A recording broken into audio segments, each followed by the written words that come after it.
Buonasera e ben ritrovati con l'informazione flash di New Sicilia. I principali titoli del pomeriggio. Restano in carcere Giovanni Barreca, il muratore di Altavilla Milice, accusato dell'omicidio della moglie e dei due figli uccisi durante un esorcismo, e i suoi presunti complici Sabrina Fina e Massimo Carandente. Lo ha deciso il GIP di Termini Imerese. Al Tribunale del Riesame di Catania si è tenuta oggi l'udienza per la richiesta di annullamento del provvedimento cautelare presentata dai legali di 3 dei 5 indagati maggiorenni accusati dello stupro di gruppo avvenuto alla Villa Bellini lo scorso 30 gennaio. I 3 hanno negato di aver preso parte alla violenza.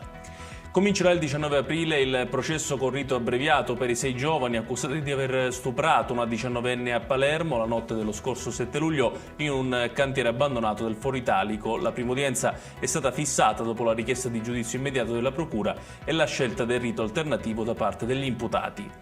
Questa mattina si è tenuto il CDA della società Stretto di Messina, che ha approvato la relazione di aggiornamento al progetto definitivo. Lo ha comunicato il Ministro delle Infrastrutture e dei Trasporti Matteo Salvini durante il question time al Senato. Chiudiamo con il meteo. Nella giornata di domani continueranno le condizioni di tempo stabile e assolato in tutta la regione grazie alla presenza di un campo di alte pressioni, temperature in linea con i giorni precedenti. Ed è tutto per questa edizione. Tutti i dettagli su queste notizie li trovate sul nostro sito www.newsicilia.it. Grazie per averci seguito e arrivederci.